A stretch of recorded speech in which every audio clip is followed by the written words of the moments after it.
Patuloy na tinututukan ng Agriculture Department ang pagpapababa ng presyo ng mga bilihin. Kabilang na dyan ang presyo ng baboy. Samantala, inaasahan namang tataas pa ang produksyon ng palay sa bansa ngayong taon. Si Vel Custodio ng PTV sa Balitang Pambansa, live. Vel.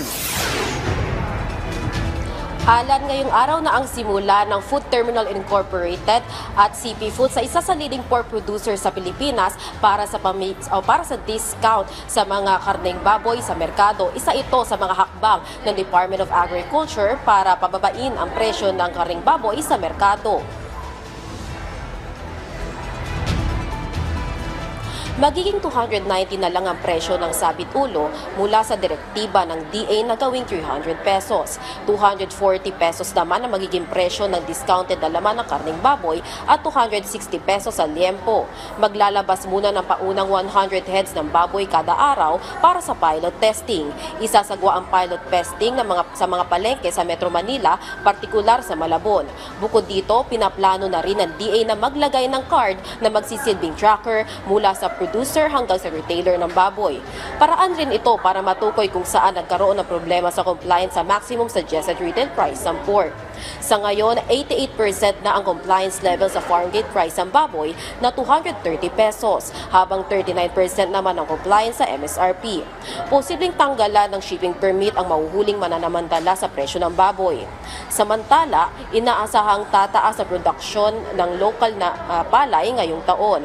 Mahigit 20 metrikong tonelada ang lokal na production ng palay nitong unang kwarter ng taon, habang 50% na ang compliance sa 45 pesos MSRP ng imported na bigas na sinimula nitong Lunes. Bukod dito, pinaplano ng DA na gawing kadiwa accredited ng NFA rice retailer para pabilisin ang pagka-release ng NFA rice stocks. Kung sila na mismo, meron silang pwesto, meron silang tao, merong network. So, yun, actually, nakita na yun hindi, pinapag-aralan na buhayin yung ganung sistema para ma-ensure natin na, kumbaga, accredited kadiwa sila.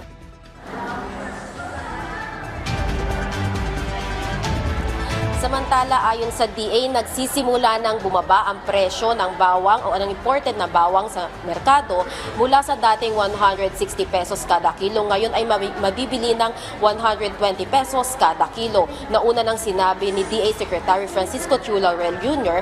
na hanggat sa maaari ay ayaw niya magpataw ng MSRP sa imported na bawang kung kaya namang pababain ang presyo nito. Samantala naman, ayon sa DA ay target nilang palakasin ang research and development para sa produksyon ng lokal na bawang. Mula sa People's Television Network, Vel Custodio, Balitang Pambansa. Maraming salamat, Vel Custodio ng PTV.